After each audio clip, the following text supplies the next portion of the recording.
Today, I'm going to make a random story using random tools decided by the roll of a dice from a list of all my owned solo RPG tools, oracles, and other fun deciders. Can I make a cohesive story? Will I end up just using tools that I normally grab? Find out now. Okay, so I have a list of 20 different tools. It's actually on the screen in front of me, so I'll put it up here. Here's my things, here's my things. Oh no, I can't see.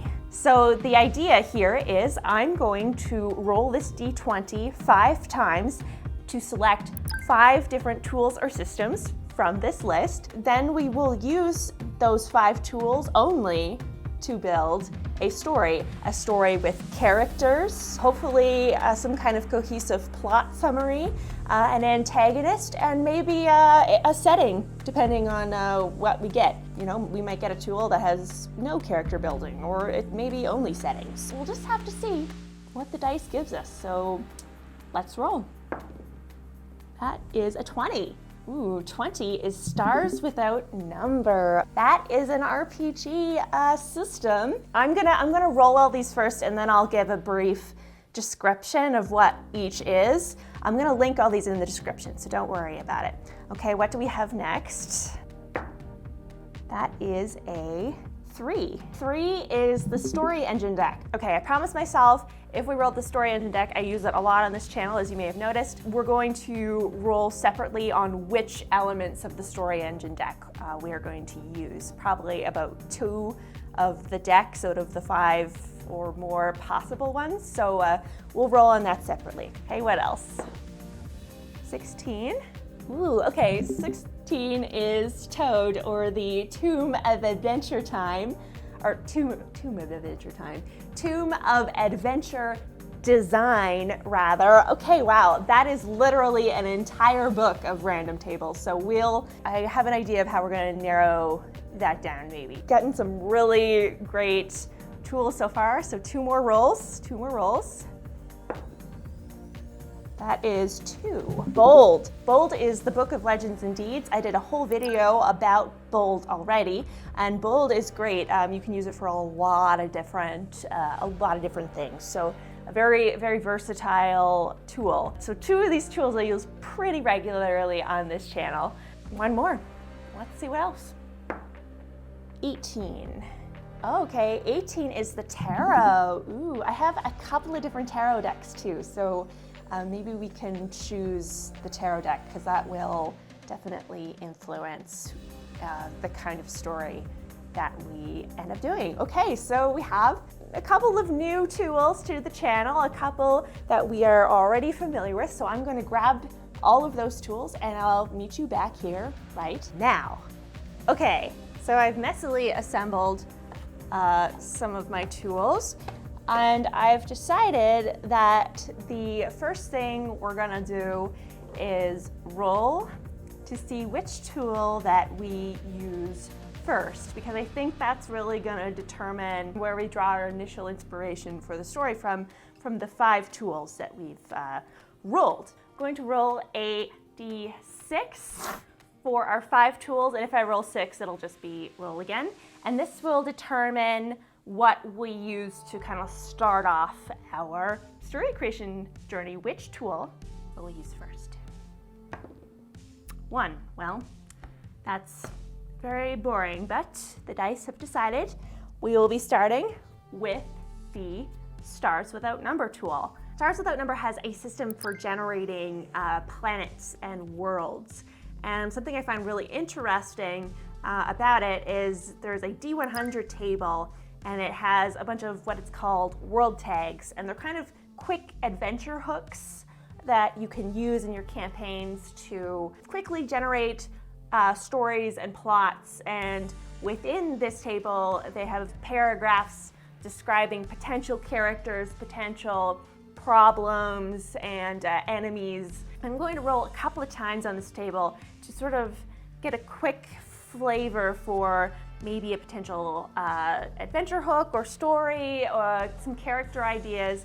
I think that might be a really interesting place to start, so let's do that. Well, I do have this D100 dice that's like crazy. It's so hard to roll and read. We're doing it anyway. Call that 82. Okay, 82 is Secret Masters. What does that mean? The world is actually run by a hidden cabal acting through their cat's paws in the visible government. Ooh, okay. For one reason or another, this group finds it imperative that they not be identified by outsiders, and even in some cases, even the planet's own government may not realize that they're actually being manipulated by hidden masters. Yeah, I like that. I like that a lot. Potentially secret cult, hidden cabal, ruling the government. Okay. Secret masters. What's the second one? I'm calling that 45. Number 45 is a mandarinate? Mandarinate?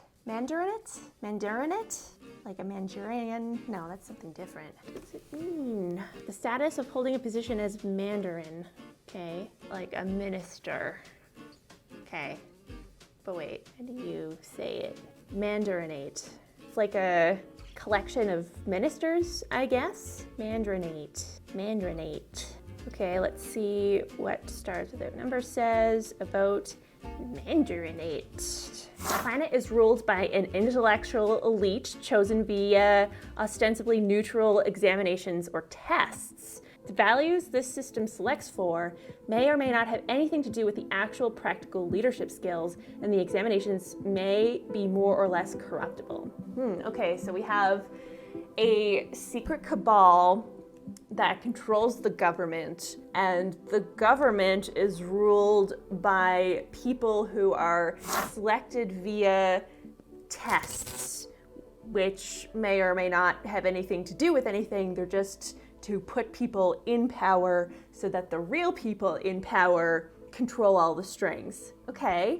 Yeah, I'm definitely getting like dystopian vibes, though. I am reading a lot of Ira Levin right now. I just finished The Stepford Wives. Wanted to read that for like a really long time. I just gulped it all up. Also just read Sliver, and I love This Perfect Day. I love that book. Definitely reading a lot of like strange fiction right now. I really like that vibe. Okay. If we're using that as kind of a base, dystopian fiction thrives on a premise, like an interesting societal premise usually. So the real question is, who are our characters in this kind of story, in this kind of world?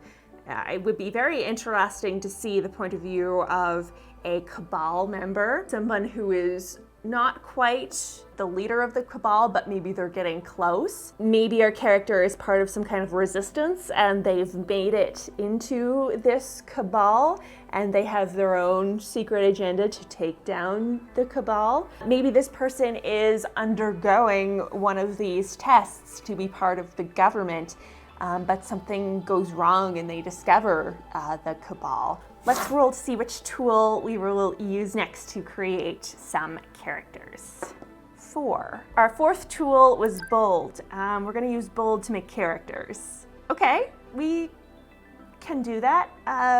Sure. So we're gonna use bold to create our first character. First, we roll a d10 to determine descriptor. 9 on our table is epic.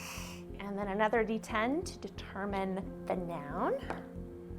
A 4. 4 is afterlife. Epic afterlife. Okay. We need an adjective or a modifier. A D100. Dare we roll this again? You know it. I'm calling that 12.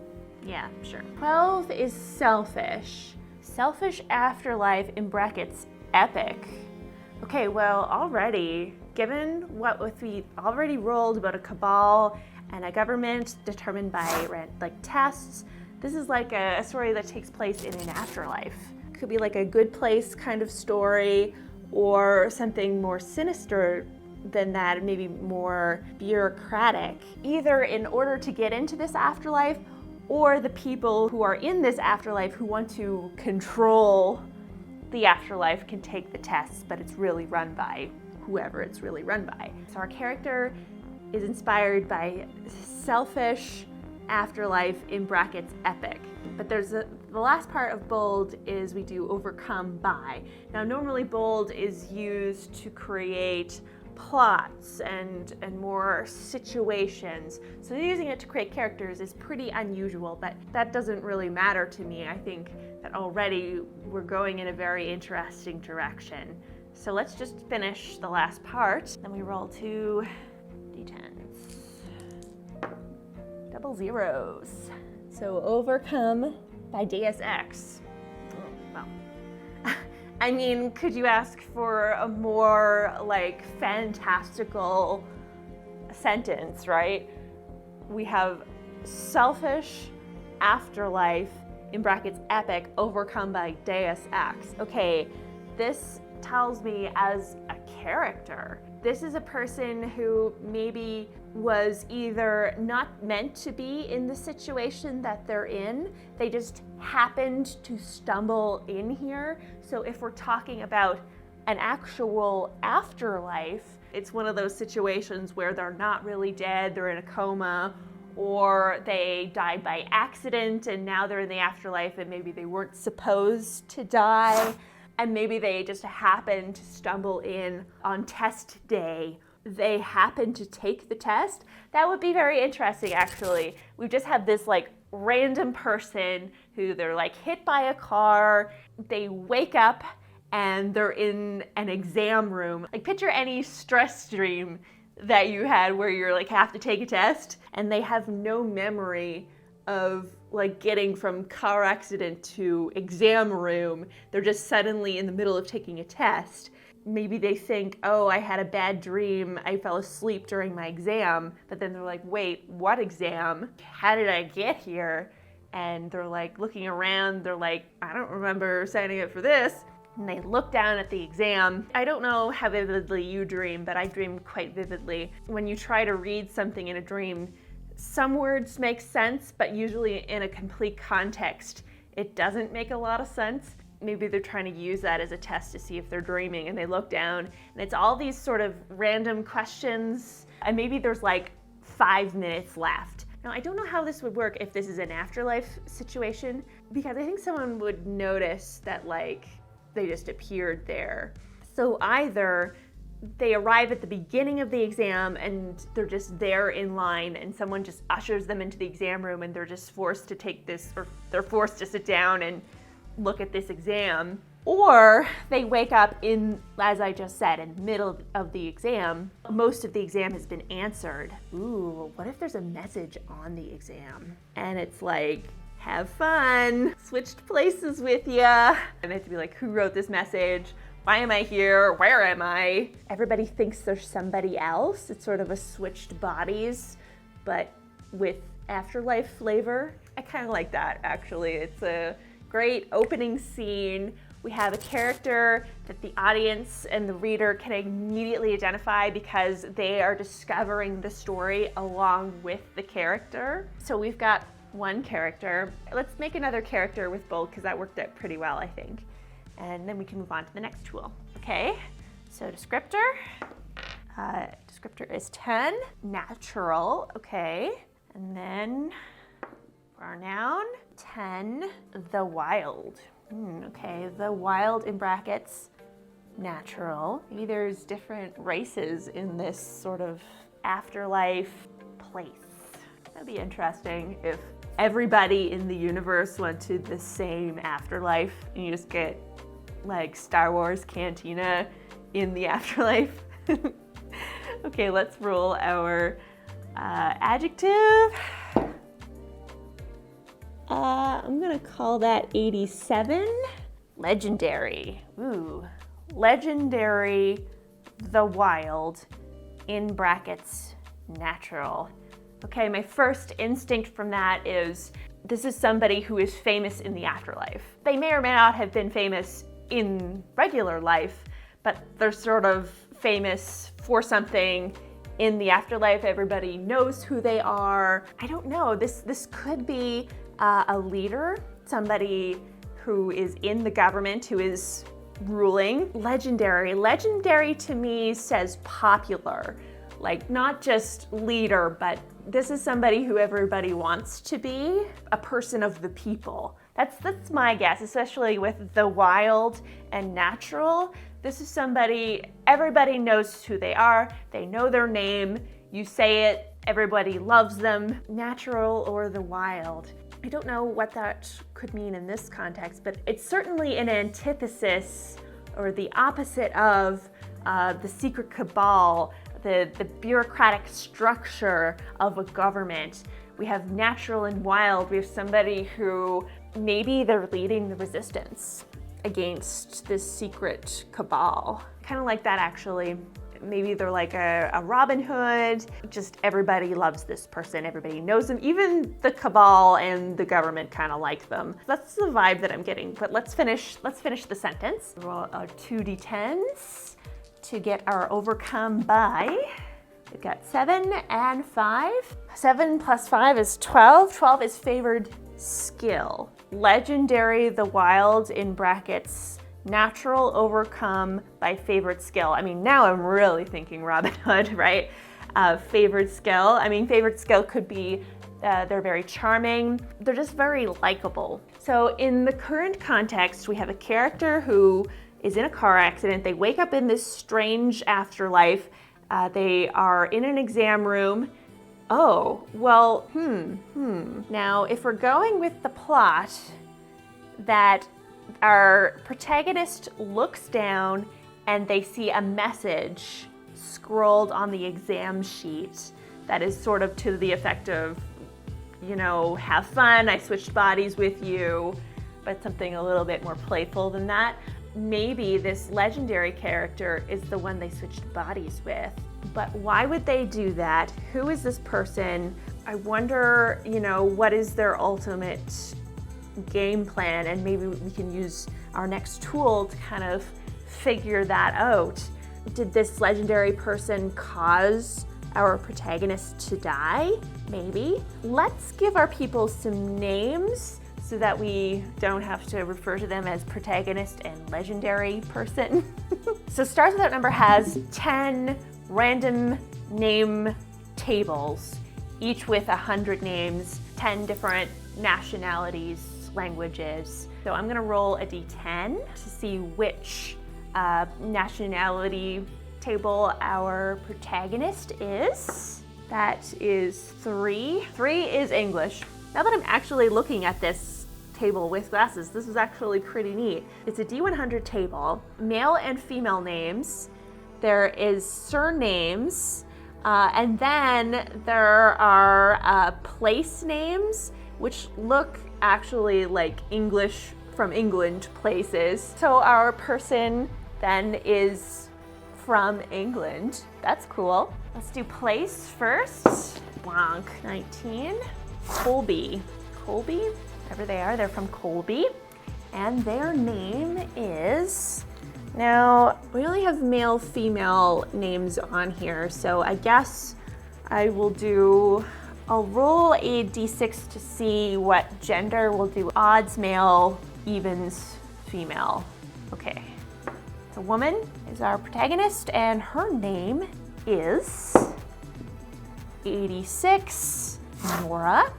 Nora, and Nora's last name is 24 Collins. Nora Collins from Colby, England, I guess? It says, Colby is a village and civil parish in the English country of Norfolk. Norfolk? I guess that's how I would say it, Norfolk. I would kind of slur it all together, whether that's right or not. So somehow there is a car accident in this. I mean, that doesn't mean that there can't be car accidents. Maybe if the car accident wasn't there, maybe that's just where they're from. It looks small town. I would say, what's the population Wikipedia? Population 494 in 2011. I mean, that kind of sounds like where I came from, honestly. Nora Collins from Colby, Norfolk. Let's roll our legendary person and see what nationality they're from. That's an 8, Nigerian. Ooh, I am very sorry. I am going to mispronounce all these names. I'm so sorry in advance. Okay, I'm Canadian, so I'm gonna just apologize preemptively for the terrible destruction I'm going to do to your language. Okay, let's do gender first. A woman, our legendary lady, her name is 83. Sominabo, Sominabo. Sominabo. I'm gonna say Sominabo. Again, very sorry if that is a wrong pronunciation. Sinibo's last name, surname is 31. Aliki, A-L-I-K-A. Sominabo is from, originally, I'm gonna call that 79, which is Abubra, O-B-U-B-R-A. Let's give ourselves a little geography lesson. This is one of the nice things about doing things randomly sometimes. You get to find out something new. Abubra is a local government area of Cross River State, Nigeria. A local government area. Does that mean it's small? This article needs additional certifications. Sominabo is the legendary person. Everybody knows who they are.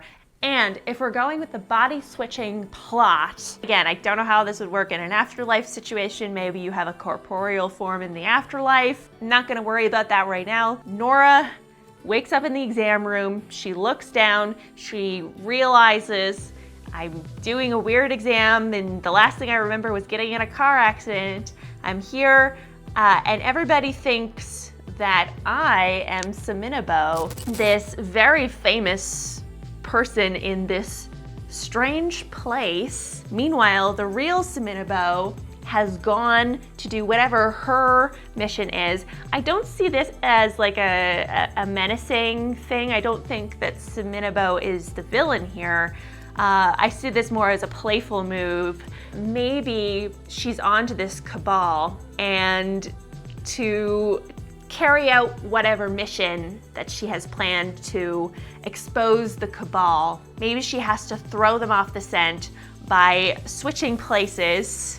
So having this random, bumbling person, we don't know Nora's personality yet, but maybe Hitchhiker's Guide to the Galaxy style. Nora is just a random person randomly living her life, and suddenly she's put in this very kind of dangerous afterlife situation, but the cabal has their eyes now on Nora, who everybody thinks is Sominabo, and they're watching her instead of watching the real Sominabo do whatever it is that she's going to do. Which is what? That's the real question. I get the feeling that Nora just kind of, you know, she realizes everybody thinks I'm this person called Sominabo. Who's Sominabo? I don't know. She just kind of plays along with it very cautiously until she can like really catch a breath to figure out what is going on here. Let's roll our dice to see what tool we use next to kind of expand upon this the setup that we have.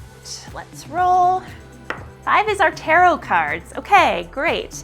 Now, I have 4 tarot decks that I own. I'd really like to maybe roll randomly to see which card we'll draw from which deck. I was going to maybe just use one deck and draw from that, but I think it might be cooler to have a mix that we draw from. And this is actually a great opportunity to divine motivations for Sominabo and maybe the cabal, maybe get some world building done actually. Hopefully there's no nudity. Oh well. These are all different decks. Some of them have their own meanings. Like this is a goddess deck. This is my Wildwood deck, which you've seen before. This is sort of a golden deck. It's got gold, flashy golds in it. And this is, again, just sort of your standard tarot. So I'm gonna roll a d4. We'll say 1, 2, 3, 4. But I'm gonna move this to roll. And that is a 2. We have the 2 of Cups. Now I did draw it reversed, so that would be a consideration to have, but let's see what that means. 2 is a symbol for fertility, so for the part of ourselves that enables us to turn and look at ourselves, allowing for self-reflection and ultimately self-consciousness. A cup has both an outer form and an inner space that the form encloses. This duality of form and space is essential to its nature and allows the cup to symbolize another duality, that of being the only suit that is able to give and to receive from the outer world. This does kind of lend to the idea that we have two people, they've switched places, but this also makes me think that Seminabo has two sides to her. She has this legendary reputation. Whatever it is that she's so well liked for, or she's so popular for, maybe there's obviously a secret side of her. Whether that secret side is that she's been working with the Cabal the whole time and she's trying to expose them. Yeah, that maybe makes the most sense. And the most interesting for our plot, Nora is sort of wandering around in Seminabo's form, and she's just trying to figure out what's going on when she is approached by a Cabal member, and maybe they have a conversation that's like, are you ready for tonight? Or talking to her in a kind of secretive tone.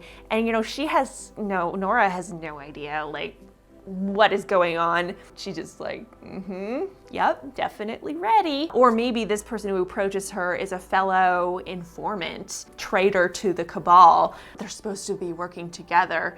Usually in these kinds of stories, she has to have some kind of confidant or somebody who can, or somebody who can explain to her what's going on, because she can't last too long faking everything without drawing attention to herself. Now, I also know from just knowing the tarot that Two of Cups can represent a new relationship or a partnership of some kind, and maybe the reversal of that is like the dissolution of a partnership.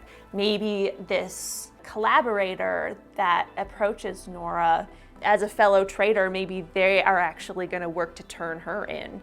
And maybe she knew that, and she knew she had to get out of there and let Nora take the fall while she does something else to undermine them. Oh, that would be interesting. Who's this traitor that she's working with? Who's her fellow collaborator who is going to betray her? Let's do that. Let's return to Stars Without Number. Let's roll a nationality, language. We have 9 is Russian. Gender, 3, male. And their name is 37, which is Ivan. It's a very Russian name, I feel, Ivan. I mean, it's on the Russian list, so I guess. 85 for a surname, Turov. Ivan Turov. I don't know how you'd say it. And they're from 27, Kemerovo. So Ivan is Sinabo's friend. They are both in the Cabal. They've been collaborating, working to expose the Cabal in this afterlife government. But Ivan is going to betray Sinabo. He is going to expose her to the other Cabal members.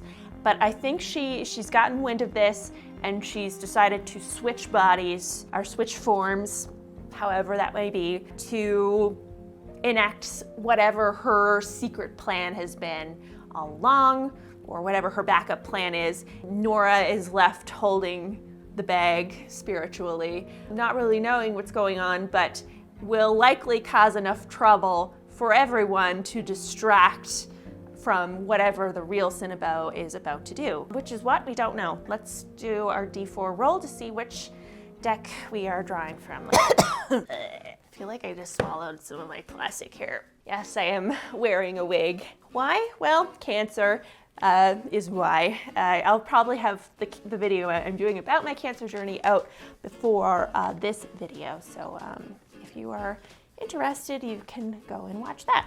Yeah, I have no hair. I have no hair, I have no eyelashes, that might be pretty obvious, and I have no nose hair. That's a fun fact, just dripping everywhere. Let's roll our D4. Is a 1. We're gonna draw from this deck the 8 of Wands. This is a good card. This is like a very action-y card. So I thought I had another tarot book The only tarot book I have on hand is called Tarot for Writers. Got this a million bajillion years ago when I was in high school, which, you wanna guess how old I am? I'm 34. There's no guessing, I have no shame about my age. Oh, but I do have a drippy nose. Ugh. That's what I know about the Eight of Wands. It's like opportunity, movement, go, go, go. Historically associated with long distance travel, messages from faraway places. This makes me think that she has planned this body switch all along. I think this body switch is her backup plan in case Ivan betrayed her, which he will or is planning to. And I think she has left Nora clues.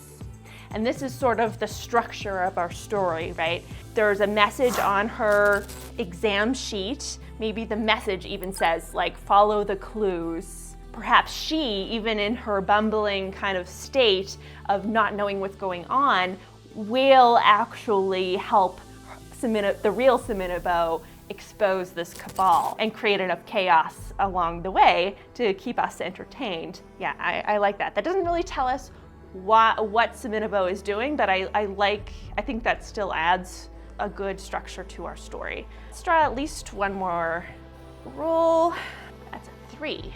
Wildwood Tarot, which I've used before, I love it. We have the Green Woman reversed. I don't know if this deck does reversed cards.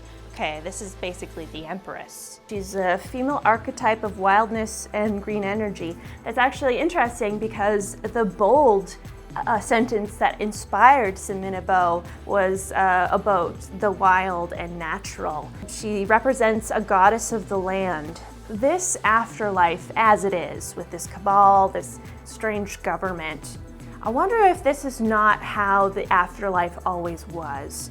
I wonder if something has happened that the cabal took over and has made the afterlife into this bureaucratic kind of nightmare. It's just so rigid and boring, and everything is very controlled. I wonder if Siminabo, and we've sort of touched on like a duality, I wonder if Siminabo is a real goddess. I wonder if at one point there were real goddesses and gods and deities, but for whatever reason, maybe they were killed, maybe they ran off during a coup, but Siminabo stayed, and she went into hiding as a regular person and got into the cabal to hide in plain sight, basically. But now she has worked in the shadows, and she's ready to overthrow the cabal and come back into her true power.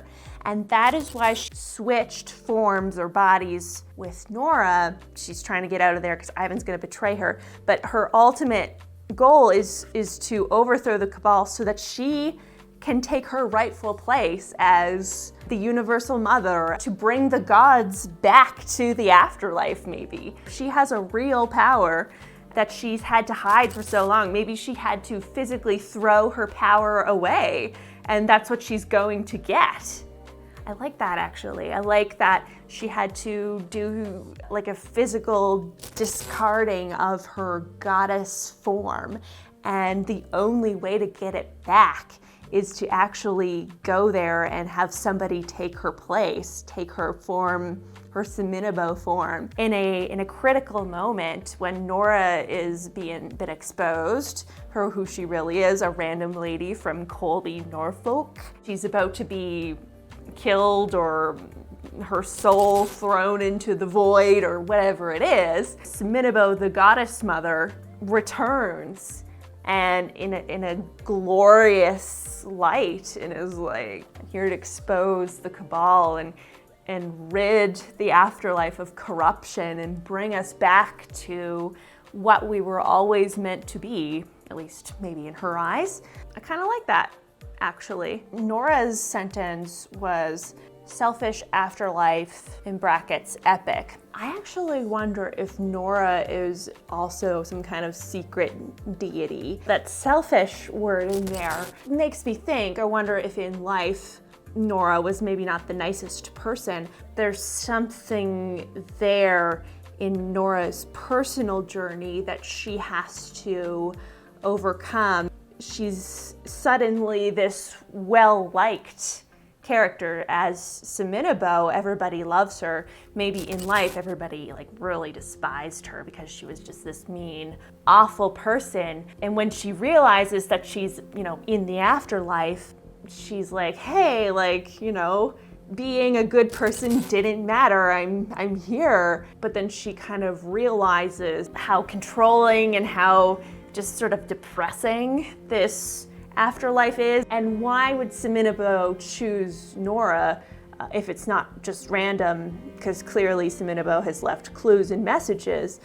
I do wonder if Nora is a secret deity who has forgotten that they were once a ruler in the afterlife, but that would maybe explain like why Nora was chosen if it's not a random choice. So we have used the tarot, we've used bold, we've used stars without numbers.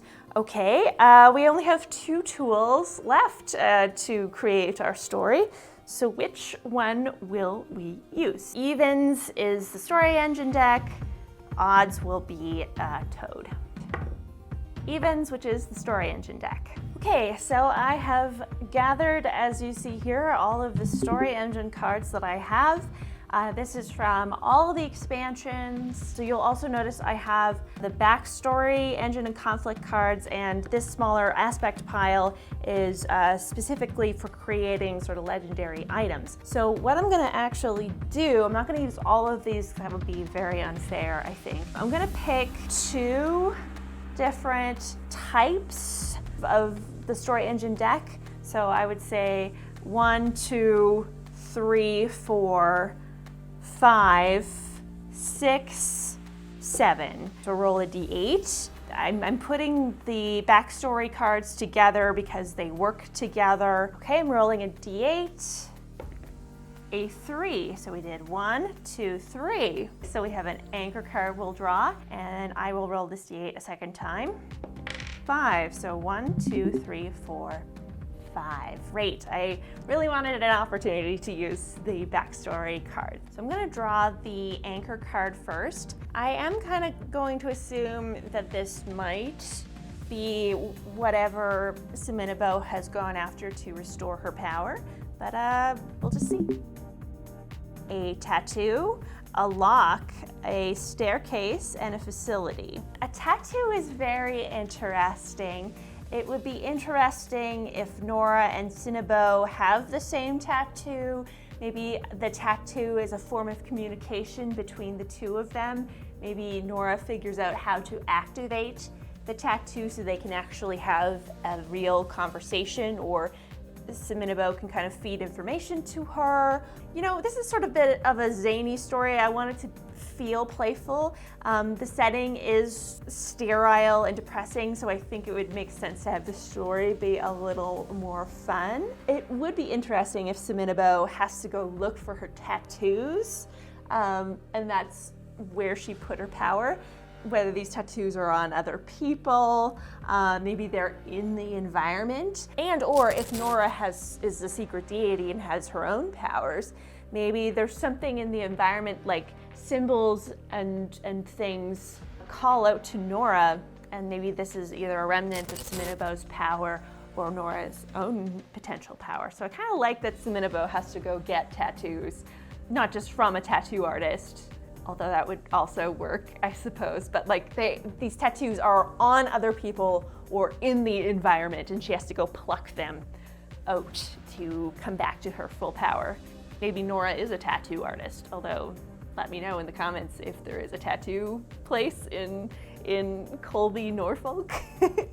Maybe she lives there, maybe she doesn't work there. Backstory engine and backstory conflict.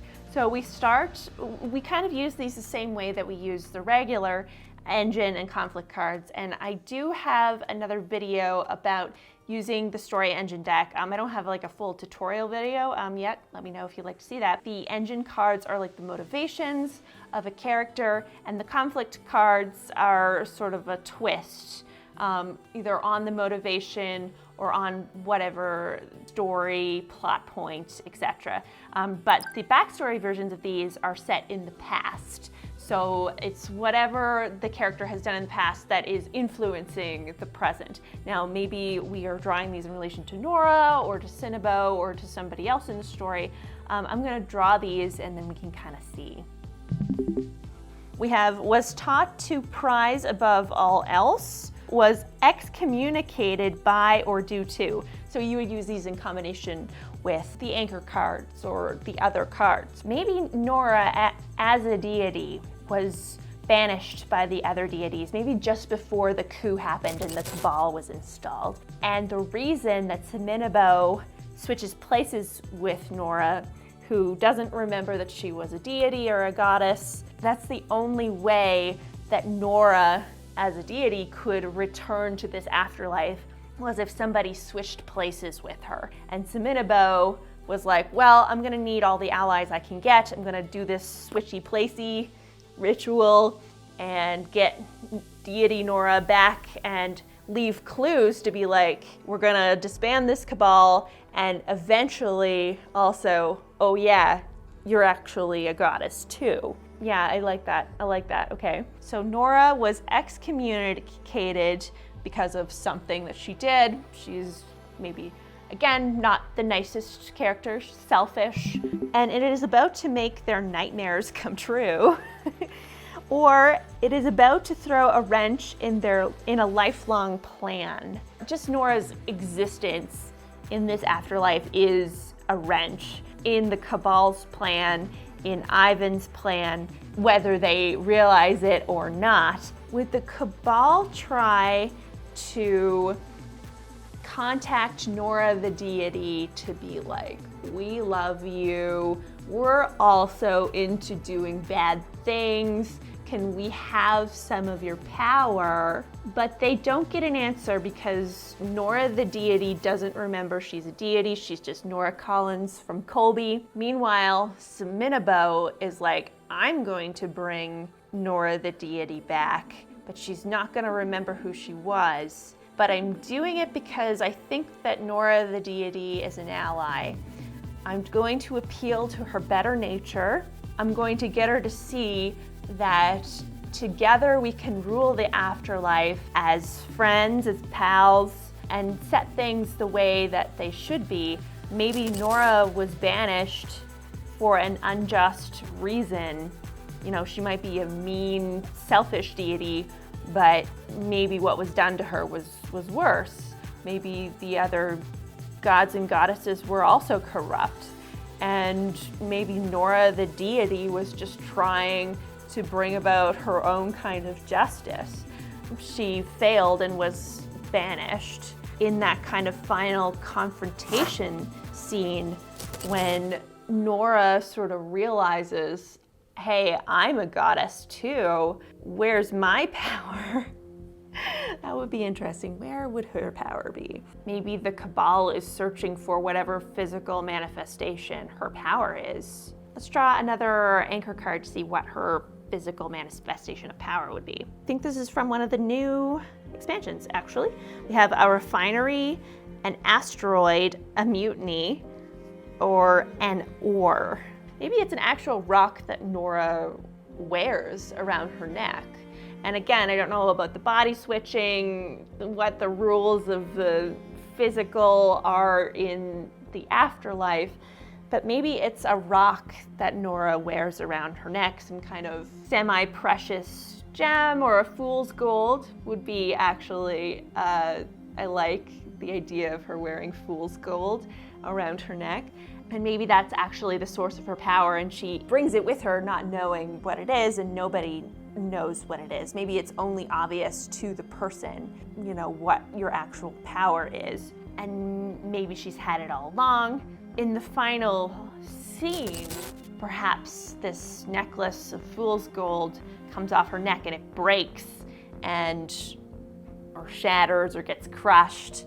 I don't remember how tough fool's gold is, but it breaks, her power is released, it comes back to her, and so do all of her memories as she becomes Nora the deity again. And she realizes she has a choice. You know, do I choose to be a mean, selfish person, Or do I choose to be what I actually am, or what people don't actually see in me except Seminabo, which is, yeah, I'm angry because of all this injustice and all this stupid stuff that's going on. We need to do something about it. Maybe she's a goddess of war, or maybe she's a goddess of anger, of injustice. She's somebody you don't want to cross. And when Seminabo shows up, she has the choice. Do I cooperate with Seminabo? Do I rule the cabal that's ruling a secret government? Do I get rid of all these people because it should be all about me? I think there's some ideas there that if you were to kind of fully develop them and tease them out, there's definitely a story in there. Okay, we only have one tool yet left that we haven't used, and that's the Tome of Adventure Design. Tome of Adventure Design. There's so much in here, it's all just tables. It's all tables. This book is split into 4 books. There's one for adventure creation, there's one for dungeon adventure, dungeon design, and then this one is for non-dungeon design? Yeah, something like that. So I'm going to roll a d4 to see which book we draw from, and then there is a complete list of tables in the back of the book. I will roll on that complete list to see if there's anything that we can use, so that makes this the most random. Otherwise, I would spend hours and hours trying to look for the perfect table. There's just so much in the Tome of Adventure Design, really. All right, I'm gonna roll a d4 to see which part of the Tome of Adventure Design we're gonna use. 2. Which one is 2 again? Oh, okay, so book 2 is actually monsters. Okay, that's fun. We can see what creatures are in the afterlife. Maybe the cabal is run by, they're actually secret monsters. That would be interesting. Or, there's just monsters roaming around. Maybe the cabal, maybe they're natural threats in the afterlife. There's just some natural threats. No big deal. Gotta fight monsters in the afterlife. Okay, so I'm gonna roll on this table. There's 86, so I'm just gonna roll a d100. Anything less than an 86, we'll just roll again. I think that's the easiest thing to do. We'll say that's a 54. Physical form of a planar traveler. Yep, okay, we have obviously different planes of existence going on with this afterlife. I like that maybe they can change forms at will. We're working on what's that movie called with Robin Williams, where something is something, where dreams may come. Yeah, that's it. I think that's it. We're working on those afterlife rules, I think, which I've only seen that movie once or twice. People can change their form at will in this afterlife. Maybe people don't always choose to, because maybe you just end up settling into one. Golden Compass, his Dark Materials rules, or it's kind of like an old sweater. You like wearing a particular skin that you may or may not change out of. Nora the deity doesn't realize that she can look like whatever she wants to look like. Though that does, of course, beg the question, how does the body switching work? Is there a soul within a soul? I don't know. I don't think I'm going to sit here and figure that out today, but please write in the comments what you think how that would work. Meantime, I am going to roll on this Traveler's Planar Creature Type table. And it is a D100 table. There are actually 2 parts to this table. There is a physical form, and then there is an additional feature. Maybe this is an actual common non-human creature in the afterlife, because maybe this afterlife is they got funnels to all the different planets. Let's just see what the table says. All right, first D100. 91 is human head, beast body. Okay. really makes me think of Egyptian gods. These are just mythological creatures hanging out. Our second one is 57. 57 crawls with small symbiotic creatures that assist it in some way, either as life support system or servants. It would be interesting if in the afterlife, you have these mythological creatures, Sphinx-like, and part of the duties of the people in the afterlife, whether they are sacred duties or just sort of menial tasks, one of the things you have to do in the afterlife is take care of these creatures. I wonder if these mythological creatures then, if we're going with that bent, these mythological creatures knew who Sinebo was, really. And that's where we get our confidant, plot explainer, rules explainer. They're revered. There's only a few of them left. Maybe in the coup, maybe many of them were killed. But there's a couple of them left. Maybe that's where the test comes into play for people in government. They get to look after and serve these mythological creatures, or at least be the people who assign that duty to somebody else. Surely not all of these mythological creature care duties would be fully desirable. We have a scene where Nora is led to one of them by these clues, and they explain to her kind of this is an afterlife. Sinebo is I don't know if they would reveal that she's a real goddess, because that's her deep secret. I think they would say, Sinebo is trying to overthrow the cabal and needs your help. And Norris is like, what can I do? And if you don't, the future of humanity, of everybody, we have to save the afterlife. And this mythological creature serves as an ally to Sinebo and eventually Nora. Now, that being said, this mythological creature would likely know who Nora really is. Maybe they recognize her, maybe they have that kind of power. So perhaps their initial confrontation, their initial meeting is quite hostile, and the creature doesn't want to have anything to do with Nora, which Nora would find very off-putting, as everybody likes her as Sinebo. To have this one person realize that she's not who she says that she is would also be interesting. And I think that through that conversation, which it would not be obvious upon first read if this is a novel or a movie, it wouldn't be obvious what's happening, but upon second read through, it would be clear that this mythological creature recognizes who Nora really is, a deity, and that she was banished. Through that conversation, the mythological creature would realize Nora doesn't know who she is or what she's done. Nora maybe has changed, and that she's ready to do whatever godly task that she was truly made to do, fight injustice, be angry at things, etc. And that is why this creature, agrees to relay the information that Sinebo asked them to relay, that maybe Nora is there to help them. Kind of like that. Well, we have really made a mess at this table. That's the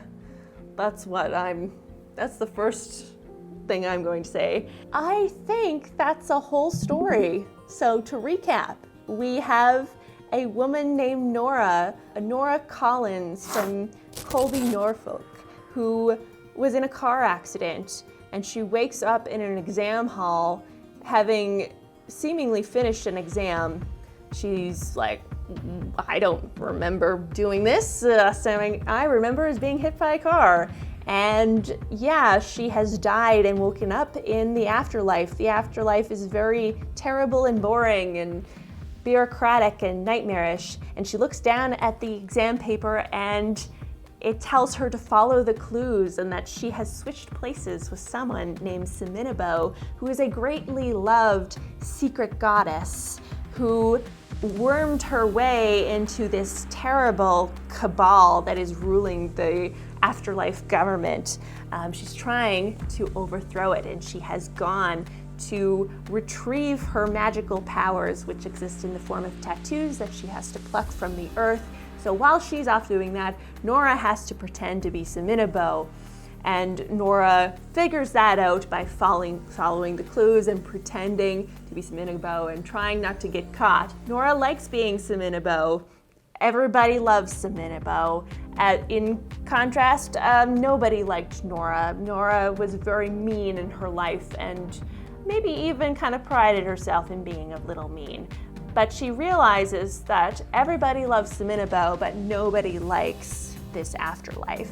It sucks. And so Nora realizes that she has to join this fight to overthrow the Cabal. She enlists the aid of a mythological creature who agrees to help her and maybe lets slip some interesting information that Nora is confused about initially. She realizes that Ivan, who is this collaborator of Seminabo's, has betrayed her to the Cabal, so the Cabal are after Seminabo. By Nora following the clues and learning these things, learning about the afterlife, learning about fighting against the Cabal, she's causing a lot of chaos, and that sends the Cabal after Seminabo, or Nora as Seminabo, while Seminabo gets her real power back.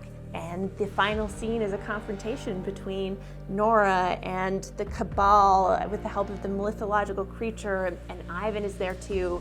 And Nora's fool's gold necklace, which actually contains Nora the deity's real power and memories, it gets crushed and her power is released. And Seminabo returns also at her full power. We have two goddesses ready, facing each other, and Nora has to decide, do I help this other goddess, Seminabo, overthrow this Cabal like they overthrew all of the goddesses and gods and deities of this afterlife? Do I help Seminabo restore power to the two of them, probably, and maybe other gods too? Do I wipe out Seminabo and everything else and rule in my own image? This would be nice to have a happy ending. I think that she decides to help Seminabo. I think that there's an opportunity here for redemption. I think whatever she was excommunicated, banished for, that it maybe wasn't that terrible, and Seminabo is offering a chance to have her come back to rule alongside her. And I think they overthrow this terrible Cabal that is making everybody miserable. The two of them reform the afterlife in their own image. And there's quite a lot that one could expand upon here with this story. We have a lot of world building opportunities for this afterlife. We didn't really touch upon this exam and this government structure, which is actually run by the Cabal. Who are the actual people in this government? Do they know that they're being puppeted, that they're just, puppets, I guess, and that the Cabal are the real power? Do the people know that? Is this kind of an open secret that the Cabal runs the government and nobody talks about it for fear of being eliminated or having their soul or what have you thrown into the void of being misremembered or never remembered? The Cabal themselves, how many are in the Cabal? I kind of get the impression that maybe they were unhappy with the gods and goddesses who ruled before, and that they staged a coup and killed and got rid of them, thinking that they could actually, manage the afterlife better than the gods and goddesses. Maybe the gods and goddesses didn't really care about mortals and just sort of floated in and out of the afterlife, and maybe it was total chaos and at the whims of these very powerful people. Maybe the Cabal see themselves as of the people, but perhaps over time the power corrupted them. Maybe they were always corrupt and they just decided to overthrow these also corrupt, maybe, goddesses and gods. Like I said before, maybe they actually admire Nora the deity for whatever she did to get excommunicated. and they felt it was very unfair that Nora, the deity, was excommunicated, and they were followers of her, perhaps. We also have these mythological creatures. Are they quite common? You know, is there more than one minotaur, for example? Or is it like a species thing? Or is every mythological, or like a unicorn, where there be many unicorns? Or is every creature unique? Maybe it's an endangered species situation. I kind of liked the idea that a lot of them were killed off in this coup, so they're very revered. Caring for them is a position of power in the government, or, you know, the sub-government, or what have you. What is the dystopia of the afterlife? You know, what menial tasks are people forced to do?